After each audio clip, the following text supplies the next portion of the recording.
हरे कृष्ण।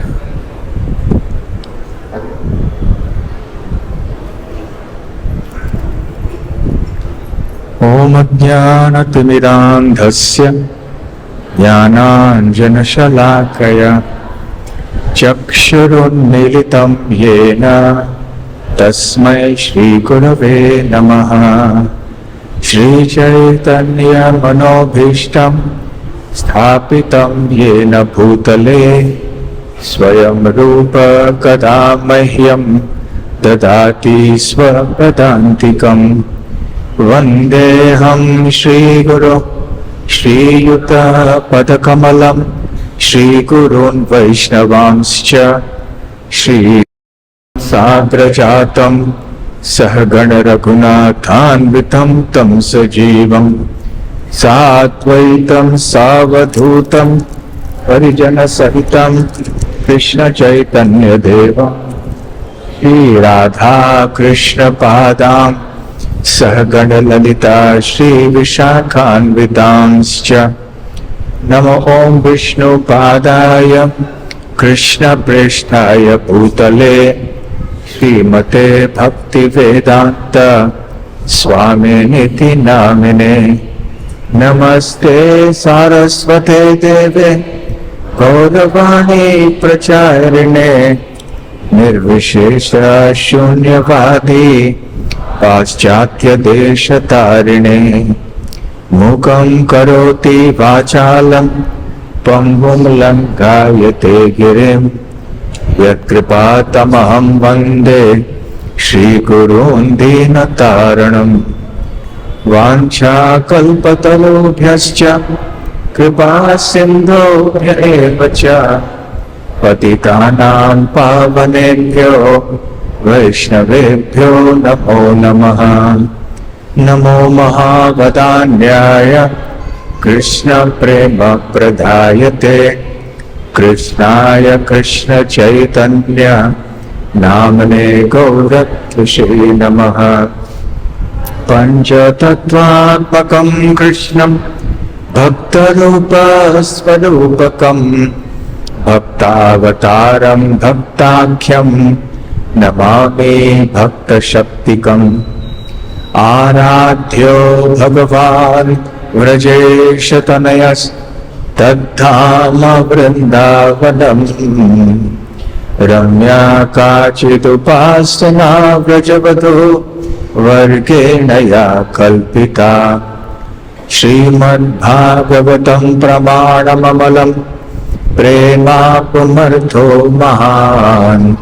श्रीचैतन्य महाप्रभोर्मतमितं तत्रादरः। हे कृष्ण करुणा सिन्धो दीनबन्धो जगत्पते गोपेश गोपिका कान्त राधा कान्त नमोस्तुते।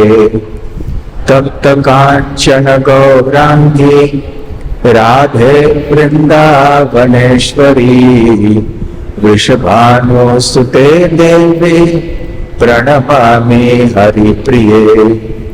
जय श्री कृष्ण चैतन्य प्रभु नित्यानंद श्री अद्वैत गदाधर श्रीवासादि गौर भक्त वृंद। हरे कृष्णा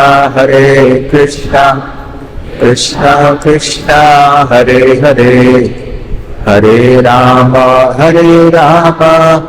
राम राम हरे हरे।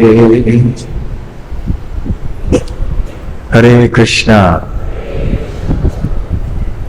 आशा करते हैं आप सब ने अच्छी तरह से विश्राम कर लिया है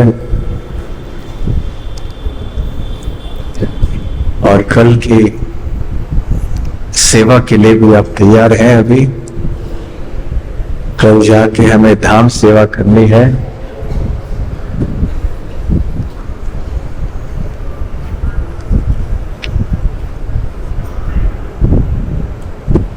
सेवा करने में अधिक आनंद होता है, सेवा स्वीकार करने में नहीं।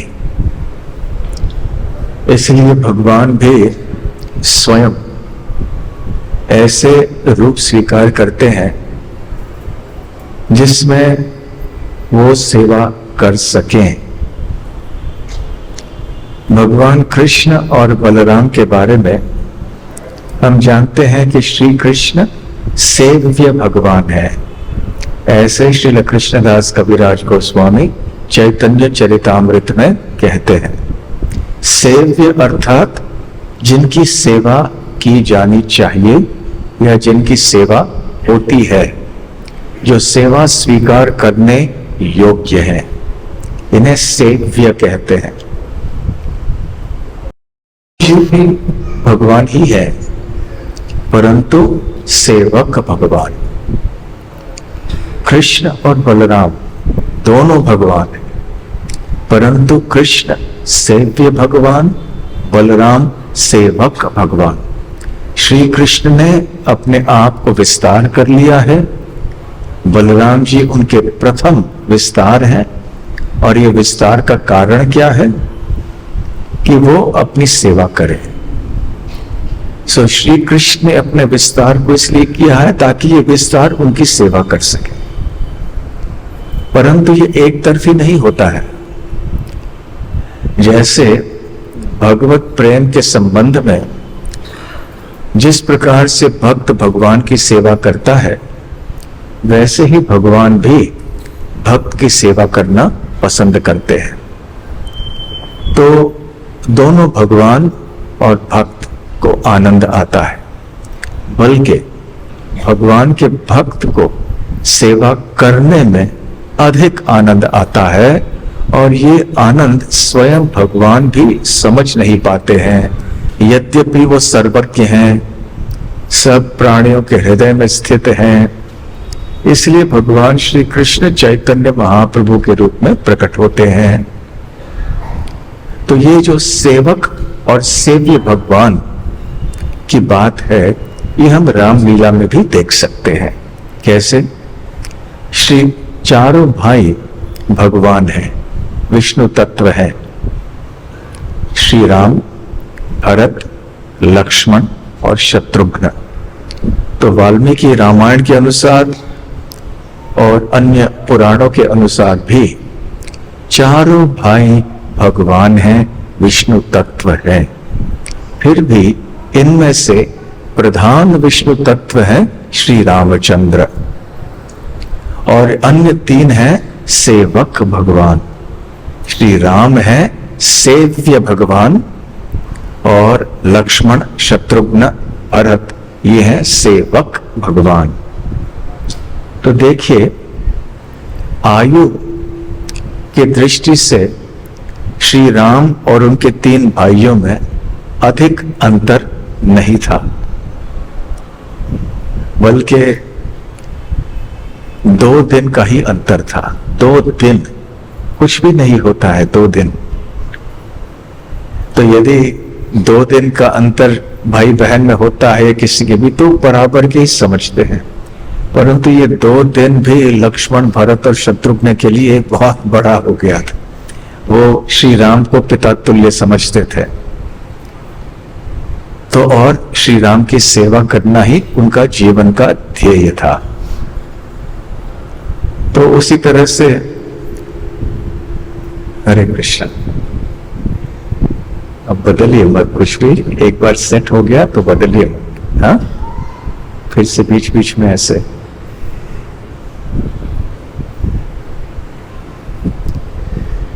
तो क्या कह रहे थे? नहीं, पहले जैसे नहीं है, कुछ तो आपने किया है। शुरुआत में एक बार हो जाता है तो ऐसे ही रखिए उसको।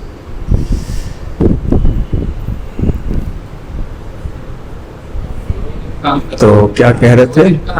हाँ, नहीं तो तीनों भाई जो हैं वो राम की सेवा करने के लिए ही प्रकट हुए हैं। बल्कि आपको पता है कि बलराम जी क्यों प्रकट हुए थे? क्योंकि वैसे ये एक कारण है, अन्य कई कारण हैं जो और रसमय हैं, कि यहाँ रामलीला में लक्ष्मण जो छोटे भाई थे, उनको राम के आदेशों का पालन करना पड़ा जबरदस्ती। और ऐसे कई बार आदेश भगवान राम के होते थे जिनको सुनकर लक्ष्मण को बड़ा दुख हुआ, फिर भी लक्ष्मण को करना पड़ा, क्योंकि राम बड़े भाई थे। तो इतने सारे आदेशों का पालन करते करते लक्ष्मण ने ठान लिया कि आइंदा जब हम प्रकट होंगे तो मैं बड़े भाई बनकर आऊंगा, अब और छोटे भाई बनकर नहीं आऊंगा मैं। तो बड़ा भाई जब मैं बन जाऊंगा तो मैं फिर आदेश दूंगा। तो फिर त्रेता द्वापर युग में जब श्री कृष्ण और बलराम प्रकट हुए तो बलराम वही लक्ष्मण है, संकर्षण के रूप है, मूल संकर्षण है बल्कि बलराम जी। और बलराम अब बड़े भाई हुए। यद्यपि वो बड़े भाई थे फिर भी सेवक भगवान थे, इसलिए श्री कृष्ण की सेवा करते थे। श्री कृष्ण उनके छोटे भाई थे, फिर भी श्री कृष्ण सेव्य भगवान होने के कारण सेवक भगवान बलराम उनकी सेवा किया करते थे। तो यहां पर सेवक भगवान जो है या सेव्य भगवान, ये बड़े हैं चारों में से, और इसलिए बाकी तीन भाई उनकी सेवा करते हैं। तो लक्ष्मण ने किस प्रकार से सेवा की ये तो हम जानते ही हैं, फिर से बदल दिया नहीं। लक्ष्मण ने किस प्रकार से सेवा की भगवान राम की, हम तो समय समय पर सुनते रहते हैं। और क्योंकि रामायण की कथा विशेषतः जब से श्री रामचंद्र अयोध्या को छोड़कर निकलते हैं तो प्राय संपूर्ण रामायण इसी की चर्चा है। बालकांड के अंत से शुरू होकर ये अन्य जितने भी कांड हैं अंत तक, युद्ध कांड के अंत तक, ये भगवान श्री राम की लीलाएं हैं, जबकि वो अयोध्या के बाहर थे। अयोध्या के अंदर की लीलाएं कम है तुलनात्मक दृष्टि से। तो फिर हमारा ध्यान अधिक लक्ष्मण की जो सेवा है राम के प्रति वहां जाती है, और ये बिल्कुल सही है। लक्ष्मण ने भी किस प्रकार की अतुलनीय सेवा की, इसका वर्णन भी करना मुश्किल है। बस एक बात, छोटी सी बात बता के फिर भरत तक पहुंचते हैं। जब ये सारी चीजें समाप्त हो गई, अयोध्या लौटकर आए, भगवान राम का राज्याभिषेक हुआ और वो राज सिंहासन पर विराजमान थे और राज दरबार चल रहा था। लक्ष्मण जी भी वहां पर बैठे थे, उन्होंने जमाई की। अब वहां जमाई करना बहुत गंभीर बात मानी जाती थी, वो भी भरे सभा में। यहाँ हम लोग सब आसानी से कर देते हैं, किसी के सामने भी प्रवचन में भी बैठे हैं तो बस जोर से भी कभी कभी आवाज निकाल के कर लेते हैं। तो ये लक्ष्मण के लिए और उस समय के सभ्यता के अनुसार ये बहुत ही एक अद्भुत कार्य था, विशेष कार्य था, ऐसा कोई नहीं करता। तो भगवान देखने लगे, भगवान समझे कि वास्तव में लक्ष्मण जी 14 वर्षों तक सोए नहीं थे। दिन में श्री राम के साथ में रहते, उनको कहीं न कहीं जाना पड़ता, कोई सेवा होती, कभी कुछ वन से कंदमूल इकट्ठे करके लाने होते, तो कभी लकड़ी काट के कुछ करना होता, नए निवास स्थान में गए तो वहां पे कुछ कुटिया बनानी होती, कभी असुरों का वध करना होता, कभी राम के लिए, सीता देवी के लिए कुछ और कार्य करना होता। तो दिन रात वो ऐसे सेवा में रहते थे। जब रात को श्री राम और श्री सीता देवी विश्राम करते थे तो वो पहरा देते थे, इसलिए रात को भी नहीं सोते। तो 14 वर्ष सोए नहीं, और यहाँ लौट कर आए, अब सब कुछ अब ठीक हो गया, तब अभी नींद आने लगी उनको। उस समय इतनी भारी सेवा थी, सेवा की जिम्मेदारी थी कि उनको नींद नहीं आई, आई भी होगी तो ज्यादा उन्होंने उसके बारे में सोचा नहीं। तो ये है लक्ष्मण की सेवा। तो यद्यपि लक्ष्मण की सेवा इतनी अच्छी है, इतनी सर्वोच्च है, हम भरत के बारे में इतना नहीं सोचते कि भरत ने क्या सहन किया, भरत की क्या भावना थी। वो तो यहां पर रहे, यहां की चर्चा अधिक नहीं होती है। जब चित्रकूट से लौटकर आए तो उसके बाद वो वहां रहने लग गए नंदीग्राम में। तो ये निर्णय हुआ कैसे? हम कल नंदीग्राम में ये चर्चा कर रहे थे कि कैसे जब भरत को पता चला कि क्या हो गया है, उनकी माता कैकेयी ने क्या कर दिया है, तो वो आग बबूले हो गए और फिर निकल पड़े अयोध्या से भगवान राम के पास। तो पूछते पूछते वो श्रृंगवेरपुर पहुंचे, गंगा मंदाकिनी के तट पर, जहां निषाद राज गुह राज्य कर रहे थे। वो भी भगवान राम के परम भक्त थे। उन्होंने सीता राम लक्ष्मण की सेवा की थी जब सीता राम लक्ष्मण वनवास में अंदर जा रहे थे चित्रकूट की ओर। तो श्रृंगवेरपुर पहुंचने के बाद भरत ने देखा कि गुह ने दिखाया बल्कि कि यहाँ ये भूसी की जो तकिया है और ये इस स्थान पर, ये जमीन पर यहाँ जहाँ भूसी लगाई हुई है, यहाँ पर सीता देवी और श्री रामचंद्र रात को सोए थे, एक रात के लिए। और आगे चल के अब वो चित्रकूट गए हैं, अभी जटाधारी हो गए हैं श्री राम।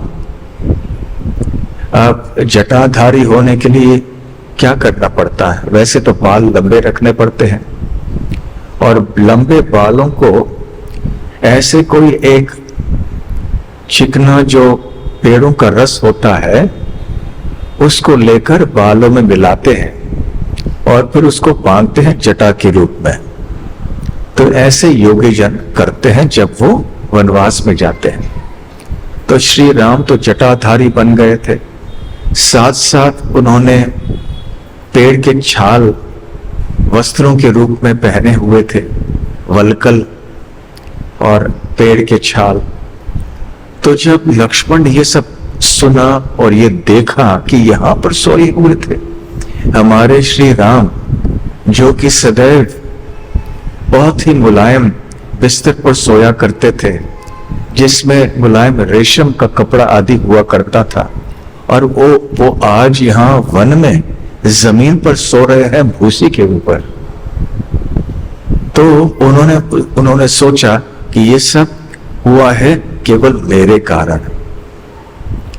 अब सीता राम लक्ष्मण को इतना कष्ट सहन करना पड़ रहा है कि इसका हम वर्णन नहीं कर सकते हैं, भरत सोच भी नहीं सकते थे। फिर उन्होंने अपने आप को दोष दिया कि ये सब मेरे कारण हुआ है, और इसलिए मैं भी आज इसी तरह से श्री राम के पद चिन्हों में चलूंगा। तो उन्होंने क्या किया? ठीक उस समय उन्होंने अपने राजसी वस्त्र अर्थात शाही वस्त्र जो है वो त्याग कर दी। उन्होंने भी एक योगी या एक ऋषि के वस्त्र पहन लिए, अर्थात वृक्ष के छाल आदि। पहली बात। दूसरी बात, उन्होंने भी पेड़ों से वो रस आदि लेके अपने बाल को जटाओं के रूप में डाल के वो भी जटाधारी हो गए और वो भी तैयार हो गए। तीसरी बात, उन्होंने ठान ली कि अब मैं भी श्री राम की तरह किसी भी शहर के अंदर प्रवेश नहीं करूंगा, मैं केवल शहर के बाहर ही रहूंगा, वन में। क्योंकि जब राम वनवास में गए थे, शर्त ये भी था कि श्री राम वन में ही रहेंगे और वन में से शहर में भी नहीं जाएंगे 14 वर्षों तक। और इसीलिए जब श्री राम किष्किंधा में रह रहे थे और वहां पे सुग्रीव का राज्याभिषेक आदि हुआ वाली की हत्या के बाद, तो श्री राम वहां पर नहीं गए, क्योंकि वो वचनबद्ध थे कि मैं किसी शहर के अंदर नहीं प्रवेश करूंगा। तो उसी तरह से भरत महाराज ने या भरत ने भी ये तय कर लिया कि मैं भी वन में ही रहूंगा, अयोध्या नगर में मैं प्रवेश नहीं करूंगा या किसी भी शहर के अंदर नहीं जाऊंगा। तीसरी बात। और फिर चौथी बात उन्होंने सोच ली कि मैं कहाँ रहूं फिर। तब उन्होंने सोचा नंदीग्राम के बारे में। उस समय उन्होंने मन में ठान लिया कि जब वापस हम लौट के आएंगे तो नंदीग्राम में ठहरेंगे, जो कि अयोध्या, आज हम वहां गए थे, कल गए थे वहां पर। तो नंदीग्राम वो जगह है जो लगभग अयोध्या से 15-20 किलोमीटर की दूरी पर होगी। ये नंदी के पीछे ये गांव का नाम रखा गया है। नंदी तो भगवान शिव के वाहन हैं, उनके पार्षद हैं।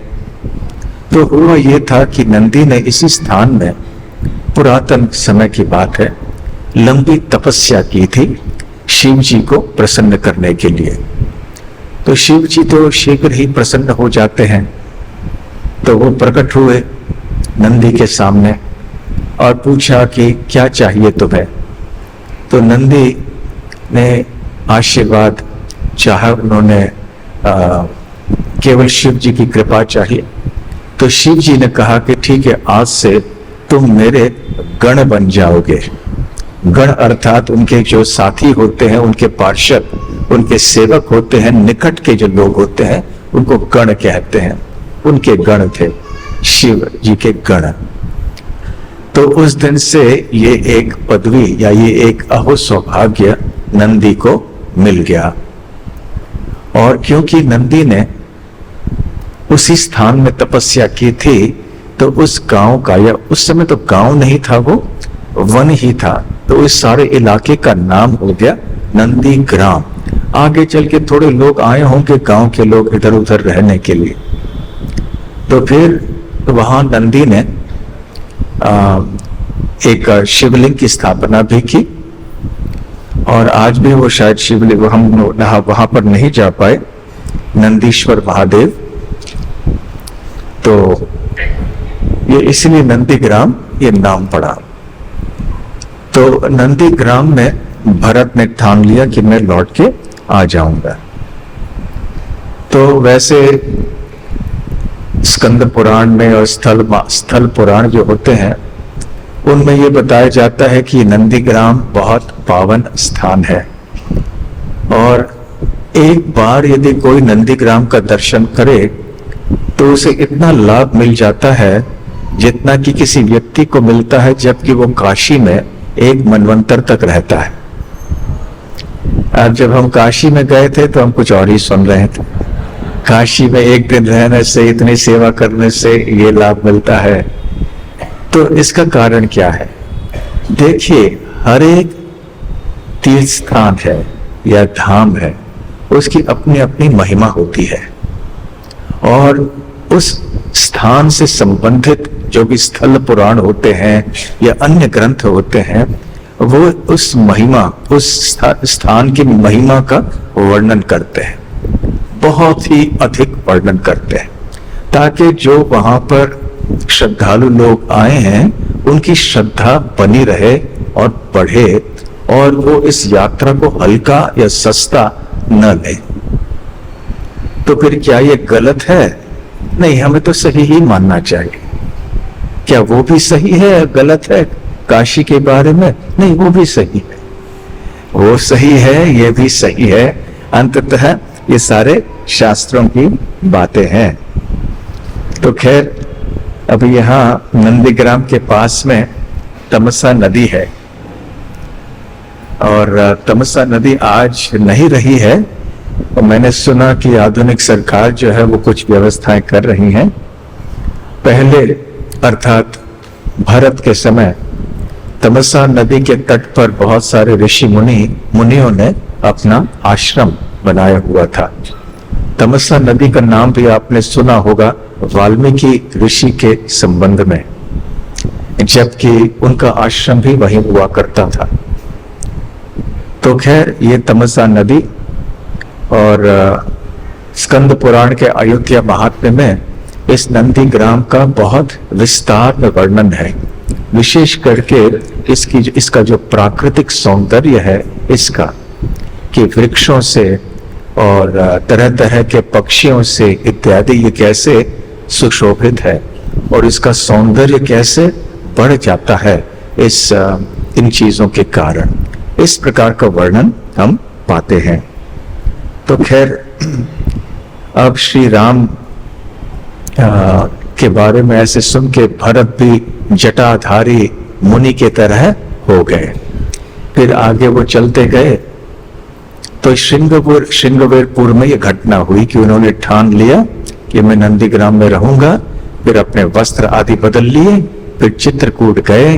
चित्रकूट जाने का उद्देश्य था कि श्री राम को वापस बुला कर ले आए, परंतु श्री राम ने किसी की बात नहीं मानी।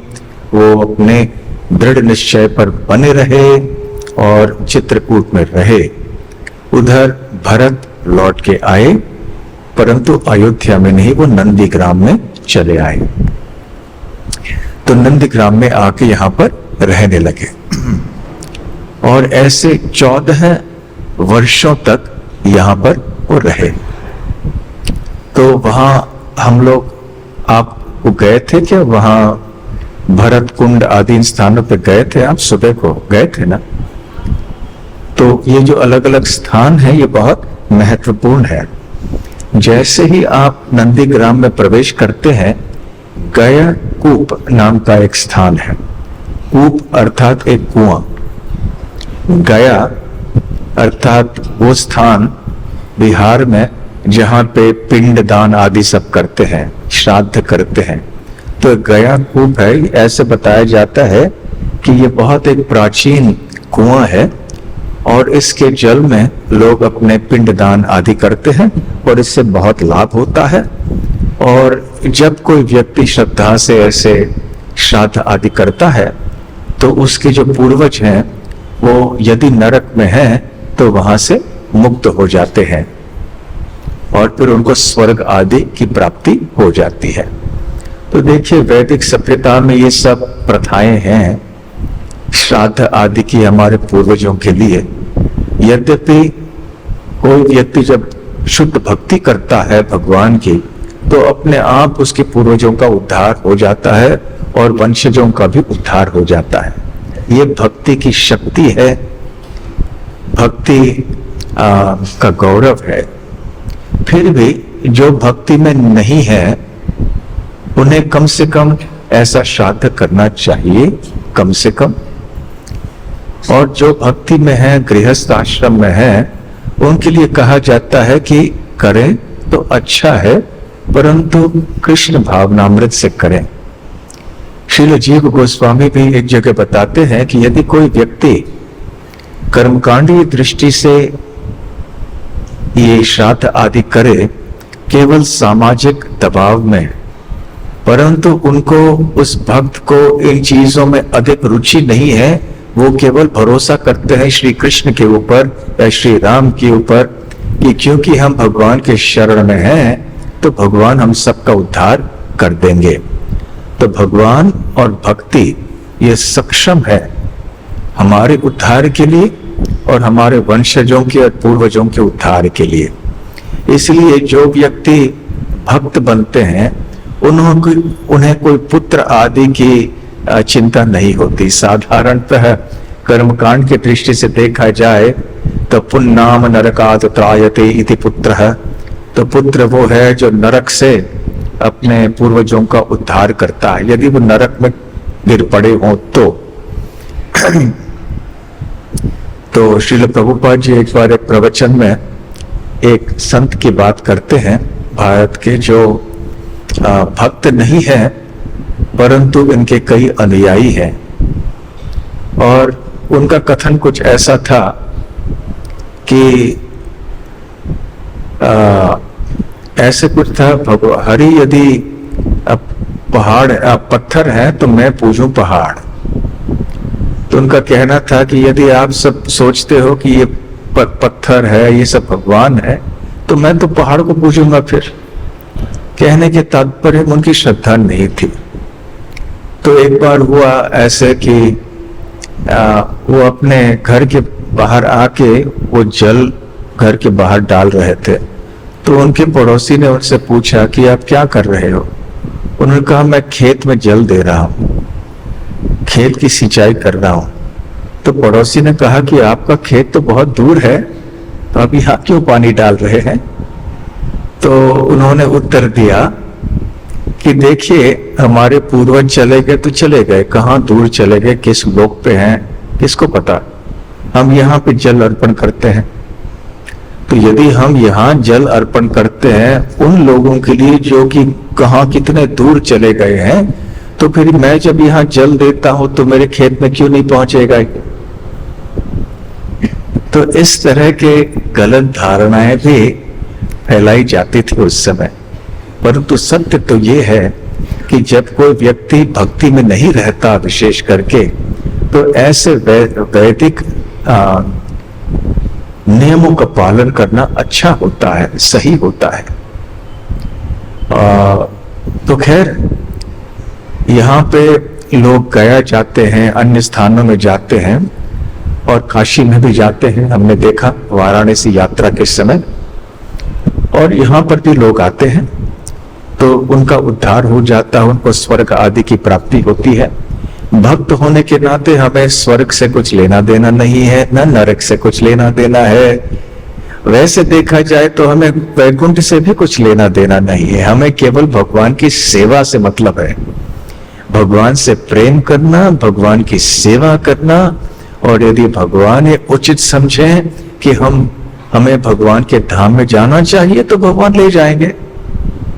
यदि भगवान चाहे कि हमें यही रहना चाहिए उनकी सेवा करने के लिए, तो वही सही।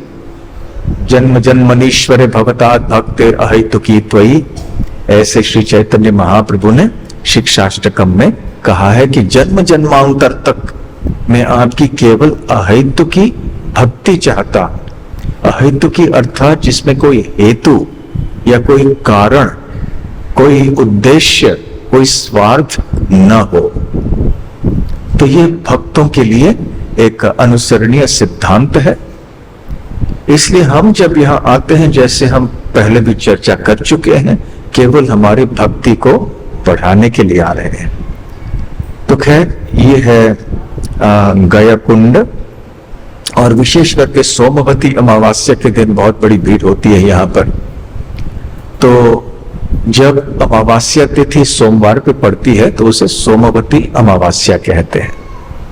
तो वहां के पास में भी भरत कुंड है, और नंदीग्राम को भी कभी कभी भरत कुंड कहा जाता है, उस सारे प्रांत को, सारे इलाके को। तो ये भी एक बहुत प्राचीन कुंड है, गया कूप के पास में ही है, और वहां पे शाम को आरती वगैरह होती है। तो स्कंद पुराण में यह भी कहा गया कि जो यहाँ स्नान करते हैं भी उनका उद्धार हो जाता है। तो ऐसे बताया जाता है कि भरत यहाँ पर प्रतिदिन स्नान किया करते थे, क्योंकि अपनी पूजा अर्चा करने के पहले पवित्र होना यह आवश्यक होता है। और उसके पास में ही भरत मंदिर है, अभी अनेक भरत मंदिर है वहां पर, और उसमें कोई गुफा आप पाएंगे, और हर एक मंदिर में वहां के लोग कहेंगे कि यही असली मंदिर है जहां पर भरत रहा करते थे, और भरत का गुफा है वहां पे जहां भरत बैठ के तपस्या करते थे। अब कौन सा मंदिर सही है ये कहना तो मुश्किल है, परंतु महत्वपूर्ण भी नहीं है, क्योंकि देखिए ये जो लीलाएं हैं ये त्रेता युग की लीलाएं हैं। कितने लाखों लाखों साल बीत गए हैं, कोई भी इमारत यहाँ टिकेगी नहीं ना।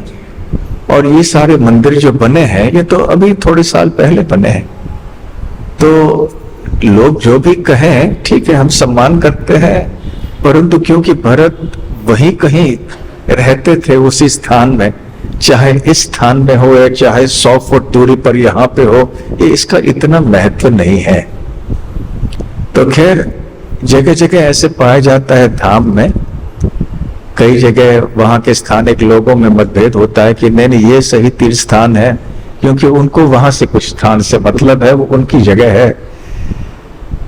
तो खैर ऐसे होता है, हमारे लिए ज्यादा अधिक महत्व नहीं है, चाहे हम एक जगह जाएं, 2 जगह जाएं, 3 जगह जाएं, पर हम इसी भाव से जाते हैं कि भरत इसी स्थान में तपस्या कर रहे थे, इसी स्थान में उन्होंने भगवान श्री राम के पादुकाओं को एक सिंहासन के ऊपर रखा था और यहां से वो संपूर्ण राज्य को संभाल रहे थे। और जो भी कुछ हिसाब किताब देना होता वो यहाँ राम के पादुकाओं को देते।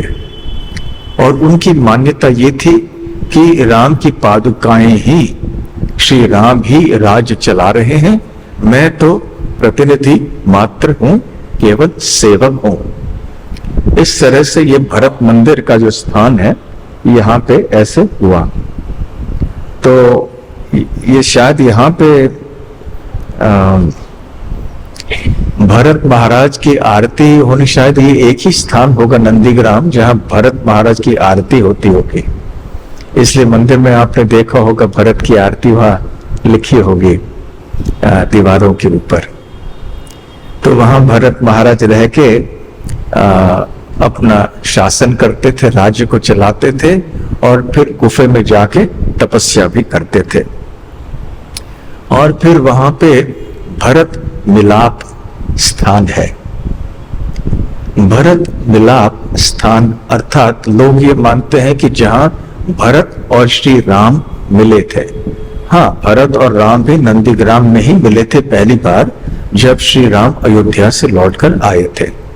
परंतु ये भरत मिलाप स्थान है विशेष करके भरत और हनुमान के मिलन के स्थान है। तो 2 बार वो मिले थे। पहली बार जब हनुमान जी युद्ध के समय, लंका के युद्ध के समय जब लक्ष्मण देव घायल हो गए थे तो वो द्रोणगिरी पर्वत या गंधमादन पर्वत उठा के लिए आए थे। और जब उठा के वो जा रहे थे तो उस समय अयोध्या पार करके आए थे। तो अयोध्या, संपूर्ण अयोध्या, नंदीग्राम इत्यादि, इसके ऊपर उनकी छाया पड़ गई। अच्छा, ये नंदीग्राम है, याद रखिए। ब्रज में नंदग्राम है, वो नंदग्राम, ये नंदीग्राम, ठीक है। तो छाया पड़ गई तो अचानक भरत जो वहां थे नंदीग्राम में, तो उन्होंने देखा कि अरे ये छाया है, कौन इतने विशाल व्यक्ति। हनुमान जी का शरीर काफी विशाल था ना, ऐसे कार्य संपन्न करने के लिए विशाल शरीर ही चाहिए होता है। तो एक लीला या एक कथा इस प्रकार से है कि भरत ने तीर चलाई और हनुमान वहां पर नीचे गिर पड़े, बेहोश हो गए। जब उनका होश आ गया ठीक से तो फिर उन्होंने बताया, अपना परिचय दिया कि मैं राम का दास हनुमान हूं और ये सारी घटनाएं अब तक हुई हैं। किष्किंधा में क्या हुआ और सीता देवी का अपहरण हुआ और फिर सीता देवी को सबने ढूंढ निकाला। अभी युद्ध चल रहा है, कैसे हम समुद्र पार करके गए, अब वहां युद्ध कर रहे हैं। तो किस कार्य के पूर्णता के लिए मैं यहाँ पर आया हूँ। तो भरत ने शीघ्र ही उनको भेज दिया। परंतु भरत बहुत ही उदास हो गए कि पुनः भगवान की सेवा में मैंने विघ्न डाल दिए। बेचारे ये हनुमान जा रहे थे भगवान की सेवा के लिए, बिना वजह मैंने रोक दिया उनको। और वहां कितनी आपातकालीन परिस्थिति है, इमरजेंसी, और वहां जल्दी ये औषध चाहिए था और मैंने हनुमान को रोक के भगवान राम की सेवा में और विघ्न डाल दिए। पहले ही ये मेरे कारण ये सब हो चुका, अब भी यहाँ मेरे कारण से और विघ्न आ रहे हैं भगवान की सेवा में। तो वो थोड़े उदास हो गए।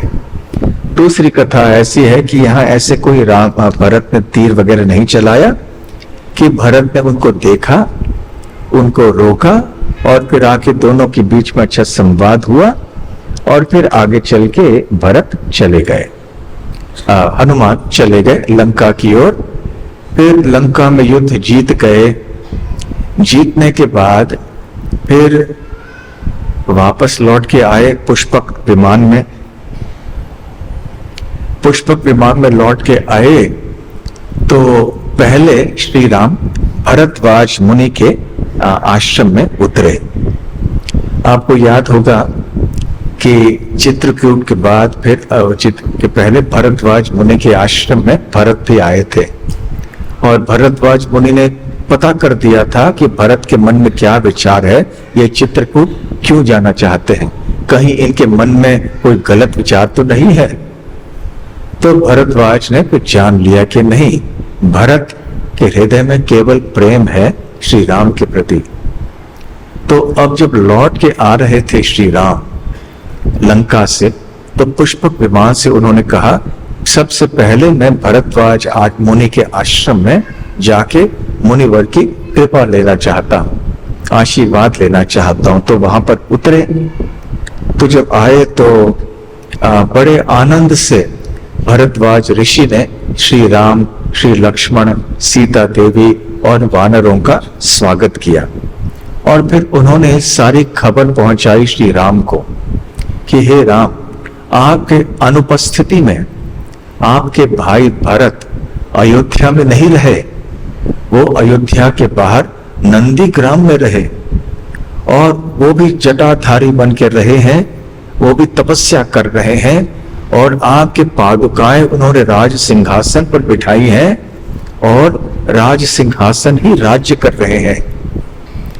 तो इस प्रकार से राज्य बहुत सुचारू रूप से चल रहा है। तो भरत जो है ये आदर्श आपके सेवक हैं, और मेरे दिव्य दृष्टि से मुझे पता चला है कि आपने किस प्रकार से पृथ्वी के बोझ को हल्का कर दिया है, रावण और उसके साथियों की हत्या करके। तो इसलिए मैं आपके ऊपर बहुत प्रसन्न हूं। तो जो भी वरदान आप चाहो मुझसे मांग सकते हो। अब देखिए, भरद्वाज ऋषि को अच्छी तरह से पता था कि राम भगवान है, फिर भी ये ऋषि भगवान से कह रहे हैं कि मुझसे कोई वरदान मांगो। क्या ऐसे नहीं होना चाहिए कि ऋषि को भगवान से मांगना चाहिए कि आप मुझे कोई वरदान दीजिए? नहीं, क्योंकि श्री राम मनुष्य लीला, नर लीला कर रहे हैं। मनुष्य समाज में जब प्रकट होते हैं तो एक मनुष्य की तरह ही उनका बर्ताव होता है। यहाँ वहां कहीं किंचित वो कुछ अपने भगवत स्वरूप, अपने भगवत ऐश्वर्य का प्रदर्शन करते हैं, अन्यथा वो साधारण मनुष्य की तरह रहते हैं। उनका बोलचाल, उनका रहन सहन, खान पान इत्यादि मनुष्यों की तरह ही होता है। तो भगवान भी इस मर्यादा का पालन करते हैं, क्योंकि वो मनुष्य समाज में आए हैं। जब वो पशु समाज में होते हैं तो पशु समाज में जैसे व्यवहार करते हैं पशु, वो भी वैसे होते हैं। जब मत्स्य अवतार के रूप में आते हैं तो मछली की तरह समुद्र में तैरते हैं। तो भरद्वाज ऋषि ने फिर कहा कि हे राम, कुछ वरदान मांगिए मुझसे। तो श्री राम ने सोचा, क्या मांगू मैं? अरे हाँ, ये मेरे प्रिय वानर सेना है, बेचारों ने मेरे लिए क्या नहीं किया है, इन्होंने मेरे लिए प्राण भी त्यागा। वास्तव में इनमें अनेकों की मृत्यु भी हो चुकी थी, परंतु श्री राम ने अपने बल के कारण, अपनी अद्भुत शक्ति से उनको पुनर्जीवित किया था। तो इन्होंने मेरे लिए कितना कष्ट उठाया है, कितने निस्वार्थ और भक्ति भाव से इन्होंने मेरे लिए युद्ध करके सीता देवी की रक्षा के लिए, रावण के वध के लिए कितनी सेवा की है। तो मैं इनके लिए क्या कर सकता हूँ? मैं तो वन में रहने वाला एक व्यक्ति हूँ, तो मेरे पास कुछ है नहीं इनको देने के लिए। तो भरद्वाज ऋषि से मैं कुछ ऐसी चीज मांगूंगा जिनसे ये सारे वानर सेना बहुत ही प्रसन्न हो जाएंगे। तो उन्होंने कहा कि मुनिवर, आप ऐसे कीजिए कि यहां से पास में जितने भी वन हैं आपके आश्रम के पास में और इर्द गिर्द में, वो उनको फलित कर दीजिए, बहुत ही स्वादिष्ट फलों से भर जाए, मीठे मीठे बड़े बड़े स्वादिष्ट फलों से ये सारे वृक्ष भर जाए, और सारे पेड़ों से मधु की अमृत धारा बहती रहे। तो भरद्वाज ऋषि बहुत शक्तिशाली ऋषि थे। तपोबल से उन्होंने कहा तथास्तु, तुरंत तत्क्षण ऐसे हो गया। और जैसे ही वानर सेना ने देखा पुष्पक विमान को क्या छोड़ा कि छलांग मार के सीधे सारे वृक्षों पर गए और ऐसी दावत थी उनके लिए कि बस सारे फूलों को फलों को खा रहे हैं, नए नए स्वादिष्ट फल खाए जा रहे हैं और फिर मधु शहद तरह तरह के अमृत वृक्षों से बह रहे थे। तो इतने संतुष्ट हो गए, ये भी सोच रहे थे अब आगे नहीं जाना है, बस यही जीवन है। कभी कभी ऐसे लगता है, कभी कभी जब अच्छा भोजन खा लेते हैं, पा लेते हैं, हमें लगता है बस यही जीवन का उद्देश्य है। फिर याद दिलाना पड़ता है कि नहीं नहीं, हम भक्त हैं, हम शरीर नहीं हैं। तो जहां तक कृष्ण प्रसाद की बात भी है, फिर भी हमें थोड़ा सावधान रहना चाहिए। ये कृष्ण प्रसाद है, इसलिए बहुत ज्यादा बार बार नहीं ग्रहण करना चाहिए। तो इस प्रकार से सारी वानर सेना काफी लंबे समय तक वहां मौज बनाती रही। बड़े आनंद से वो इधर भ्रमण करते रहे, इधर उधर, और फिर राम बड़े प्रसन्न होकर देखते रह गए। उनको थोड़ी संतुष्टि हुई कि कम से कम मेरे प्रिय वानरों के लिए मैं कुछ तो कर पाया, उनको कुछ तो सुख दे पाया। अन्यथा वो तो यहाँ पे जंगल में रहने वाले प्राणी कंद मूल पर रहते हैं, निवास करते हैं। अब उनको ये एक दावत मिल गई। तो उसके बाद फिर श्री राम ने हनुमान जी को बुलाया कि हनुमान, अब यहां भरद्वाज ऋषि के आश्रम से अयोध्या अधिक दूर नहीं है, इसलिए मेरा आदेश ये है कि पहले आप जाके श्रृंगवेरपुर में गुह से बात करना। गुह निषाद राज, जिन्होंने श्री राम को और फिर बाद में भरत को भी गंगा पार कराया था नौके में। तो गुह से बात कर लो और फिर भरत के पास जाना।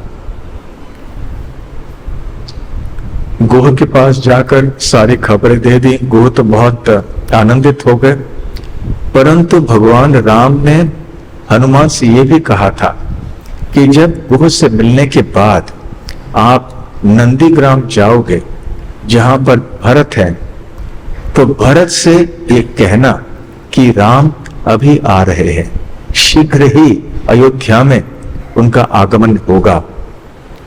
और उस समय हनुमान बहुत ध्यान से भरत के चेहरे को देखना। यदि चेहरे पे तनिक भी कोई ऐसे चिन्ह दिखाई पड़ा जब तुम ये खबर सुना रहे हो भरत को कि राम अभी आ रहे हैं, यदि तुम्हें ऐसे लगा कि कोई संकोच दिखाई पड़ रहा है, कोई दुख दिखाई पड़ रहा है भरत के शरीर पे, तो तुरंत मुझे आके बताओ। फिर मैं अयोध्या नहीं जाऊंगा, मैं बड़े खुशी से भरत को राज सिंहासन पर बिठाऊंगा। यदि तुम्हें ऐसे लगा भरत की बातों से, भरत के चेहरे के चिन्हों से कि भरत को थोड़ी बहुत आसक्ति हो गई है पद से, प्रतिष्ठा से, राजकीय ऐश्वर्य से, या किसी भी कारण से यदि वो उस पद को त्यागना नहीं चाहता है, तो बस मुझे आके बताओ। तो हनुमान जी फिर वहां से निकल पड़े। और निकले तो कैसे निकले? वाल्मीकि मुनि कहते हैं कि उन्होंने एक मनुष्य का रूप स्वीकार किया, वानर रूप में नहीं आए। और वैसे पहले भी भरत हनुमान से मिल चुके थे वानर रूप में, तो पहचान लेते, इसलिए मनुष्य रूप में गए, एक ब्राह्मण का रूप लेकर गए। और उन्होंने जाके पहले गुह के पास जाकर उनको बताया, और उसके बाद फिर वो नंदीग्राम गए। नंदीग्राम जब पहुंचे तो देखा कि वहां पर भरत अपनी तपस्या में लगे हुए थे। पैरों के छाल को उन्होंने वल्कल को पहना हुआ था। तो उनके पास भरत के सामने आके उन्होंने ये सारे समाचार दिए, अपना कहा कि मैं श्री राम का प्रतिनिधि हूं हनुमान जी बहुत प्रसन्न हुए ये देखकर कि भरत की जीवन शैली कैसी थी। वहां पर एक गुफे के अंदर रहते थे, कंद मूल का सेवन केवल करते थे, बहुत ही साधारण जीवन, एक तपस्वी का जीवन था। तो फिर हनुमान जी कहने लगे, अपना परिचय नहीं दिया, केवल कहा कि मैं राम का प्रतिनिधि हूं, उनका सेवक हूं और श्री राम ने मुझे भेजा है यहाँ पर आपको ये खबर देने के लिए कि वो शीघ्र ही यहाँ पर आ रहे हैं। और हनुमान जी ध्यान से उनका चेहरा देख रहे थे। अंग्रेजी में एक कहावत है, face is the index of the mind, मतलब आपके मन में जो चल रहा है वो आपके चेहरे पे दिखाई पड़ेगा। जितना भी आप आपके भावनाओं को ढकने का प्रयास करेंगे, कम से कम आंखों से तो पता चलेगा कि आप प्रसन्न हुए हैं या आपको क्रोध आया है। तो इसलिए हनुमान जी वैसे भी प्रवीण है इन सारी चीजों में। तो उन्होंने देखा कि भरत के चेहरे पर वास्तविक दिव्य आनंद था और ये देखकर हनुमान जी बहुत प्रसन्न हो गए। और भरत ने कहा बड़े आनंद से, पहले तो जब ये सुना तो बेहोश होकर गिर ही पड़े, क्योंकि ये इतनी अच्छी खबर उन्होंने सुनी कि उनको ये सुख सहन नहीं हुआ। जितना कभी कभी दुख सहन करना मुश्किल होता है, उससे ज्यादा कभी कभी सुख या आनंद को भी सहन करना मुश्किल होता है। इसलिए कितने सारे लोग बड़े बड़े लॉटरी जीतने के बाद हृदय के दौरे के कारण मर जाते हैं। ये सत्य घटनाएं हैं, ऐसे होती हैं। अमेरिका में ऐसे कोई घटना के बारे में हमने पढ़ा, एक व्यक्ति को $1 मिलियन या ऐसे कुछ जीत गया उससे लॉटरी में। जैसे खबर मिली, बेचारा उसको इतनी खुशी हो गई कि वो हृदय को दौरा आया, वो मर गया बेचारा। तो खैर ऐसे होता है। तो और फिर उनका चेहरा खिल उठा भरत का, और फिर वो कहने लगे, उन्होंने आके हनुमान को आलिंगन किया, ये न जानते हुए कि ये हनुमान है। आलिंगन करके कहा कि आपने इतनी अच्छी खबर लाई है मेरे लिए कि मैं आपको दान देना चाहता हूं, तो ये लीजिए 1 लाख गायों का दान देता हूं, 100 गांव आपको दे देता हूं, और यहां तक कि 16 जो कन्याएं हैं वो भी विवाह में आपको दे देता हूं। अब हनुमान बेचारे घबरा गए होंगे, ये क्या। हाँ, तो खैर भरत की खुशी की कोई सीमा नहीं थी, तो भरत ने ऐसे दान में दे दिया। और उसके बाद फिर हनुमान ने सब कुछ बताया और अपना सही परिचय का खुलासा कर दिया। तब भरत को पता चला कि अरे ये तो हनुमान है। और फिर जब उनको पता चला कि अभी हनुमान बस आने ही वाले हैं, पहुंचने ही वाले हैं, तो तुरंत भरत ने शत्रुघ्न को बुलाया और कहा कि शत्रुघ्न, कृपया अभी शीघ्र ही अयोध्या में राम पहुंचने वाले हैं, पहले यहाँ नंदीग्राम में आएंगे, फिर यहाँ से अयोध्या जाएंगे, तो सारी व्यवस्थाएं कृपया कर दीजिए। तो शत्रुघ्न ने भी खबर फैलाई सब जगह, दावानल की तरह खबर सब जगह फैल गई सारे अयोध्या में।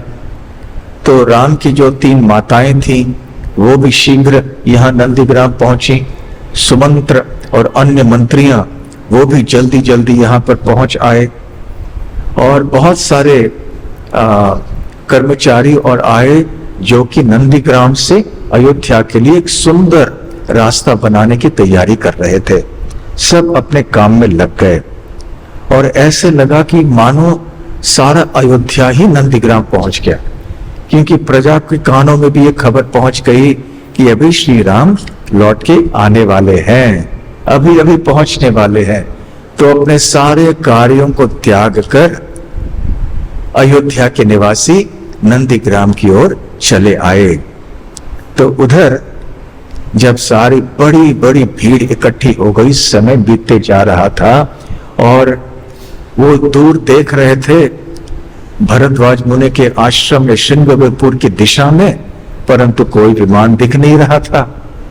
तो भरत के मन में एक क्षण के लिए संशय आया और उन्होंने हनुमान से कहा कि कहीं ये आपके वानर की चंचलता तो नहीं है ना, क्योंकि वानर चंचल होते हैं, कभी कुछ करते हैं कभी कुछ कहते हैं, भरोसा नहीं किया जा सकता वानर कैसे बर्ताव करेगा, इसलिए वानरों से थोड़ा सावधान रहना चाहिए। श्रील प्रभुपाद ने वृंदावन के बंदरों के बारे में बताया था, ना उनसे आप दोस्ती कीजिए ना उनसे दुश्मनी कीजिए, तो ज्यादा निकट जाने का भी प्रयास मत कीजिए और उनसे कुछ उनको भड़काइए मत, बस बड़े आराम से रहिए वहां पे। तो खैर, तो ये हनुमान जी तो साधारण वानर नहीं है, फिर भी भरत के मन में यह संशय उत्पन्न हुआ कि क्या यही आपके वानरीय चंचलता तो नहीं है कि आपने यूं कह दिया मजाक मजाक में कि राम आने वाले हैं। तो हनुमान जी का नहीं नहीं नहीं, और उसी क्षण दूर में क्षितिज में दिखाई पड़ा कि श्री राम अपने पुष्पक विमान में आ रहे हैं। जैसे ही लोग, हनुमान ने कहा कि देखो देखो आ रहे हैं राम। कल वो गाना हम सुन रहे थे ना, क्या था, राम आए हैं, वो मंदिर के उद्घाटन के समय यही गाना सब लोग गा रहे थे। वो तो शबरी गा रही थी, वो अलग बात है, फिर भी तो सब लोग कहने लगे राम आ रहे हैं। तो जैसे ही आए तो उधर श्री राम को देख पाए, जैसे पुष्पक विमान और निकट आया तो भरत ने श्री राम को वहां देखा, और यद्यपि पुष्पक विमान अभी तक आसमान में था, फिर भी भरत महाराज वहां पर जमीन पे दंडवत प्रणाम करने लगे, श्री राम के प्रति को नमन करने लगे, और वहीं से राम की उपासना करने लगे, श्री राम का गुणगान करने लगे, विविध प्रकार के स्तोत्रों के द्वारा उन्होंने राम की स्तुति की। और इस प्रकार जब श्री राम वहां खड़े थे पुष्पक विमान के सामने बिल्कुल ऊपरी भाग में, और जब पुष्पक विमान नीचे जमीन पे आया तो भरत दौड़ते हुए पुष्पक विमान में आरूढ़ हुए और श्री राम के चरण कमलों में जाके गिर पड़े। उन्होंने श्री राम के चरण कमलों को पकड़ लिया ठीक से, और फिर श्री राम ने भरत को उठाया और दोनों ने आलिंगन किया, और श्री राम ने भरत को अपने गोदी में ले लिया। उसके बाद भरत ने जाके लक्ष्मण और सीता देवी को भी नमस्कार किया। फिर वो सुग्रीव के पास गए, सुग्रीव को आलिंगन करके कहने लगे, अरे सुग्रीव, अब तक तो हम 4 भाई थे, अब तुम हमारे 5वें भाई बन गए। तो ऐसे मधुर प्रेम की बातें भरत सबके साथ करने लगे। उधर एक के बाद एक श्री राम आए, अपने माता कौशल्या को प्रणाम किया, फिर माता सुमित्रा और माता कैकेयी के चरणों में भी प्रणाम किया। याद रखिए कि चित्रकूट में जब भरत राम से मिले थे तो उससे पहले ही कैकेयी का हृदय बदल चुका था। अब उनका हृदय पहले की जैसे राम के प्रेम से भरा हुआ था। तो श्री राम ने उनके चरण कमलों का भी स्पर्श किया, और फिर भरत और फिर श्री राम ने अन्य जितने भी बड़े बड़े उनके आराध्य पूजनीय जो वरिष्ठ व्यक्ति थे उनका भी उन्होंने स्वागत किया और प्रणाम किया, जैसे कि वशिष्ठ मुनि और अन्य अनेक संत ऋषि मुनि एकत्र हुए थे। तो श्री राम ने मर्यादा के अनुसार उन सबको प्रणाम किया, नमस्कार किया, और फिर उन्होंने देखा कि भरत आ रहे हैं उन पादुकाओं को लेकर, और भरत ने कहा कि हे राम, ये है। उन्होंने पादुकाओं को श्री राम के चरण कमलों में रखा और कहा कि हे राम, ये आपका राज्य मैं आपको लौटा रहा हूं, अभी आप राज्य को संभालिए।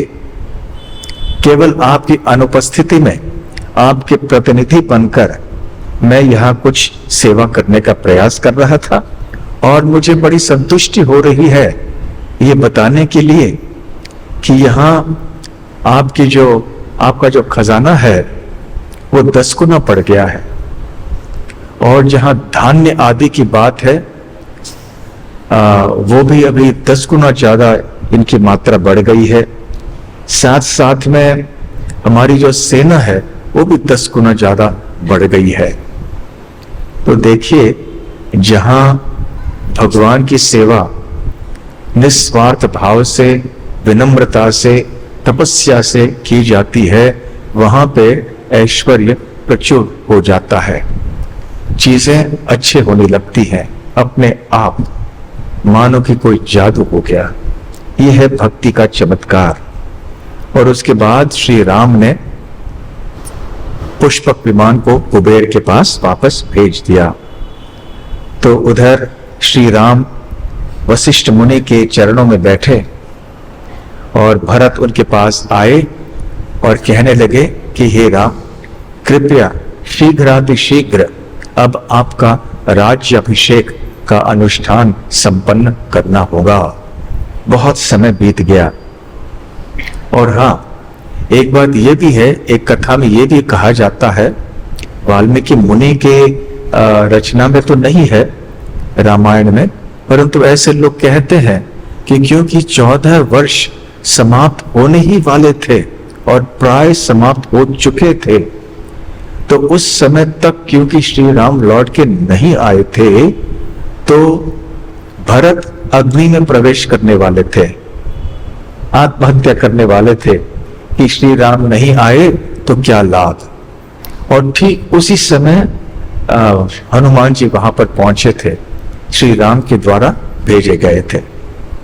तो अब भरत का हृदय बहुत हल्का हो गया कि अब जो वास्तव में मालिक हैं, वास्तव में राजा हैं, वो लौट के आए हैं। तो फिर राम ने अपनी स्वीकृति प्रदान कर ली और बड़े जल्दी से, बड़े धूमधाम से भगवान राम के राज्याभिषेक के लिए तैयारियां होने लगी। और फिर ये जटाएं थी भरत, लक्ष्मण और राम की, तो जटाओं को काटना पड़ा। तो नव बुलाया गया नाई को, और जिस स्थान में यह हुआ उसको कहते हैं जटाकुंड, वो भी नंदीग्राम के इलाके में है ये जटाकुंड, जहां जटा भी जटाओं से मुक्त हो गए। और फिर उन्होंने अपने वल्कल, जो पेड़ के छाल आदि होते हैं, उन वस्त्रों को भी त्याग दिया और राजसी वस्त्र जो एक राजा के लिए या राजकुमार के लिए योग्य हैं, ऐसे वस्त्रों को उन्होंने स्वीकार किया। स्नान आदि करके सब स्वच्छ होके अच्छे शानदार वस्त्र पहन के राज्याभिषेक के लिए वहां चले गए।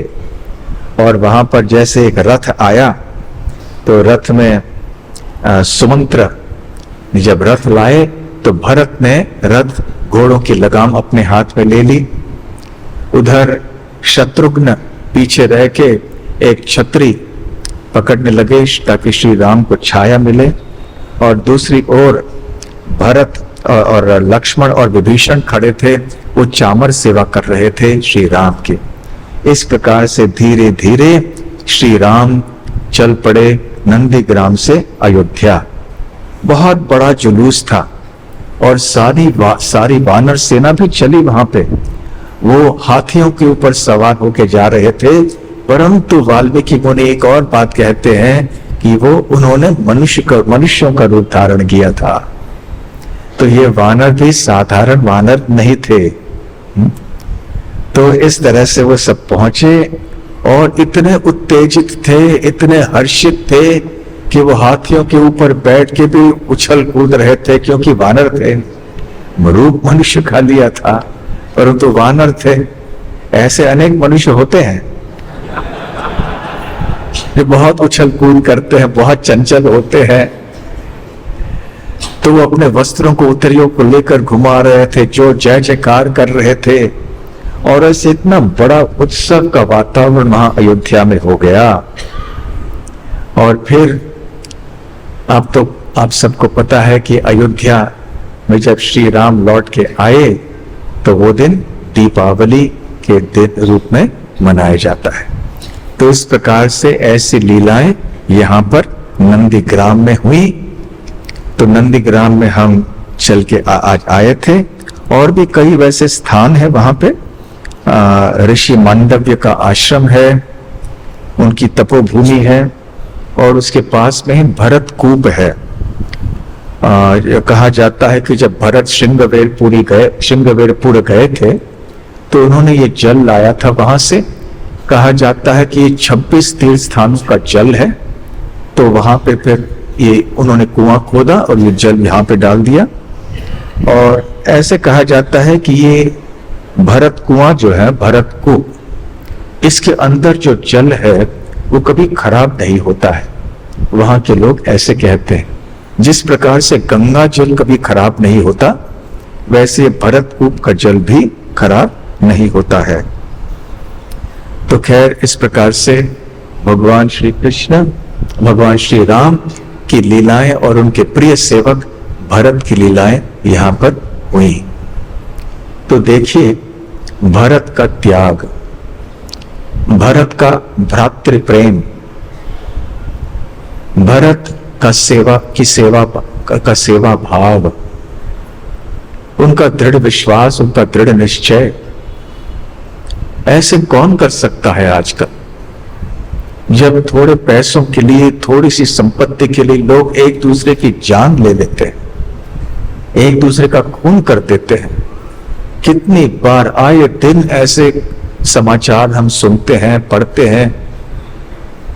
बच्चे भी एक मोबाइल फोन के लिए अपने माता पिता या अपने दादा दादी, नाना नानी की हत्या करते हैं। हमें कोई पैसे चाहिए मोबाइल फोन के लिए। कभी कभी बड़े भी अपने माता पिता की हत्या करते हैं, कभी कभी भाई बहन अपने की हत्या करते हैं। इसलिए ये सारी कथाएं हैं, उनको सुनना हमारे लिए आवश्यक है। हम सबको, सारे समाज को इन कथाओं को सुनना बहुत आवश्यक है। बहुत ही अनुसरणीय बातें यहां से हमें मिलेंगी। कैसे हमारा बर्ताव होना चाहिए, भाई बहनों के बीच में क्या संबंध होना चाहिए, पति पत्नी के बीच में कैसे होना चाहिए, और मित्रों के बीच में कैसे होना चाहिए, बच्चे और माता पिता के बीच में कैसे होना चाहिए, राजा और प्रजा का संबंध कैसे होना चाहिए। देखिए, आजकल प्रजातंत्र की बात बहुत चलती है। ठीक है, प्रजातंत्र का महत्व अपनी जगह में है, परंतु प्रजातंत्र में के दोष भी कितने हैं। क्योंकि कौन लोग हैं जो कि मत डाल रहे हैं, किस तरह के लोगों को वो चुना के लाएंगे। तरह तरह की चीजें हम सुनते हैं, पढ़ते हैं। जो मत चाहते हैं वो जाकर शराब की बोतल दे देते हैं कि मुझे मत देना। हाँ, मत देना, ऐसे होना चाहिए, मत देना, मत देना भाई उसको। लेकिन वो दे देते हैं, शराब की बोतल देते हैं, कोई कुछ और दे देते हैं, चलो मेरे लिए, मेरे नाम पे मत देना। तो ऐसे सब चल रहा है। यह किस प्रकार का प्रजातंत्र है, ये क्या है? देखिए, जब प्रजातंत्र की बात आती है या मानवीय उसूलों की बात आती है, अधिकार, मानवीय अधिकार और अभिव्यक्ति की आजादी, ऐसी सारी चीजें हम लोग आजकल सुनते आए हैं। Freedom of expression, human rights, ये सब अपनी जगह में किसी भी सभ्य समाज में बहुत आवश्यक है, ये होने चाहिए। अन्यथा वो अन्याय या अत्याचार होगा समाज में। फिर भी एक महत्वपूर्ण बात जो सुनना आवश्यक है वो ये है कि ऐसे समाज के लिए जहां लोगों को मानवीय अधिकार के ऊपर वो लोग इतना जोर दे रहे हैं, अभिव्यक्ति की आजादी, फ्रीडम ऑफ स्पीच, बोलने की आजादी उनको चाहिए, तो इसके लिए लोगों में परिपक्वता चाहिए, समझदारी चाहिए। इस तरह के छोटे दिमाग से, संकुचित हृदय से ऊपर उठना चाहिए। जिनका हृदय ईर्ष्या, द्वेष आदि से भरा हुआ है, जिनके हृदय में तरह तरह के प्रतिष्ठा और भोग आदि की कामनाएं भरी हुई हैं, तो ऐसे लोगों के साथ हम अपेक्षा करते हैं कि उनको मानवीय अधिकार देंगे, उनको अभिव्यक्ति की आजादी देंगे, तो वो तैयार नहीं है इन चीजों के लिए। हम ये नहीं कह रहे हैं कि प्रजातंत्र को समाप्त कर देना चाहिए, नहीं। परंतु देखिए, जब कोई बच्चा छोटा होता है तो क्या माता पिता उसे स्वतंत्रता देते हैं? सीमित रूप से देते हैं। कानून भी यही मानता है कि जब तक बच्चा 18 साल का नहीं होता वो अपना बैंक अकाउंट भी नहीं चला सकता। उसके नाम पे बैंक में पैसे हो सकते हैं, परंतु कोई वरिष्ठ व्यक्ति उस बैंक अकाउंट को चलाएगा। उसी तरह से एक 18 साल के पहले से कम आयु के जो बच्चा होता है उसके नाम में संपत्ति हो सकती है, परंतु वो बेच नहीं सकता है। कोई वरिष्ठ होने चाहिए जो बेच सकते हैं, जो उसके शुभ चिंतक होंगे, उसके पालक होंगे। क्यों ऐसे? क्योंकि समाज भी ये स्वीकार करता है कि बच्चे इतने परिपक्व नहीं होते हैं इतनी आजादी को स्वीकार करने के लिए। छोटे छोटे बच्चों को असीमित आजादी दे दी तो तहस नहस कर देंगे, कितना उपद्रव मच जाएगा सारे समाज में, अपने आप को भी वो हानि पहुंचाएंगे। तो ठीक उसी प्रकार से आध्यात्मिक दृष्टि से जब मनुष्य समाज अपरिपक्व है, जब तक उनकी बुद्धि आध्यात्मिक दृष्टि से पर्याप्त मात्रा में विकसित नहीं हुई है, वो तैयार नहीं है इन तरह की आजादियों को लेने के लिए। ऐसा नहीं कि आजादी बिल्कुल नहीं देनी चाहिए, बिल्कुल होनी चाहिए, परंतु कोई सीमा होनी चाहिए। इसलिए समझदारी की बात है कि हम हमारे आध्यात्मिक जीवन में आगे बढ़ें, इन आध्यात्मिक गुणों का अनुशीलन करने का प्रयास करें और भरत, लक्ष्मण, राम ऐसे महानुभावों की जीवनी से, इनके चरित्र से हम बहुत कुछ सीखें। फिर हमें समझ में आएगा कि अधिकार अपनी जगह ठीक है, परंतु कर्तव्यों का भी कितना महत्व होता है। आजकल लोगों को केवल अधिकार चाहिए, ये मेरा अधिकार है, जन्म सिद्ध अधिकार है और मैं अदालत में जाऊंगा इसको पाने के लिए। ठीक है, आपका अधिकार है, परंतु क्या आपके कर्तव्य भी हैं? कर्तव्यों के बारे में कोई चर्चा नहीं करते हैं। मूलभूत जो मानवीय अधिकार है, जिसको अंग्रेजी में फंडामेंटल राइट्स कहते हैं, संविधान में, कॉन्स्टिट्यूशन में सारे नागरिकों के लिए है, हर देश में। परंतु जो संविधान में मूलभूत कर्तव्यों के बारे में कहा है नागरिकों के लिए, उसके बारे में बहुत कम लोग बात करते हैं, प्राय नहीं के बराबर। तो ठीक है, अपनी जगह में अधिकार हमारी होनी चाहिए, हमारे लिए स्वतंत्रता बोलने के लिए, हमारे कार्य करने के लिए होनी चाहिए, परंतु इन चीजों को, इन स्वतंत्रताओं को सीमा में रखने के लिए हमें उतनी परिपक्वता भी चाहिए आध्यात्मिक दृष्टि से। चरित्र का इतना विकास हुआ होना चाहिए कि हम इन चीजों को संभाल पाएंगे और उनका दुरुपयोग नहीं करेंगे। तो हम केवल अधिकारों के पीछे जा रहे हैं, कर्तव्यों के बारे में ध्यान नहीं दे रहे हैं। त्याग कैसे करना चाहिए इसके बारे में नहीं सोच रहे हैं। आजकल लोग केवल स्वार्थी बनते जा रहे हैं, सब लोग केवल अपने बारे में सोचते हैं। ये मेरा हक है, मेरा अधिकार है और मैं ये लेकर रहूंगा। आजकल बच्चे भी माता पिता को से ऐसे बातें करते हैं, परंतु कर्तव्यों की बात नहीं सोचते हैं कि अन्यों के लिए भी मुझे त्यागना चाहिए। केवल लेना, यह आजकल के आधुनिक काल का एक सिद्धांत बन गया है, परंतु कैसे अन्यों के लिए, हमारे मित्रों के लिए, परिवार के लिए, हमारे समाज के लिए हमें कुछ त्यागना चाहिए। असीमित रूप से केवल अधिकारों को मांगने का साहस नहीं करना चाहिए। ये ऐसी बहुत सी चीजें हैं जो भरत आदि के जीवनी से, उनके लीलाओं से हम समझ सकते हैं।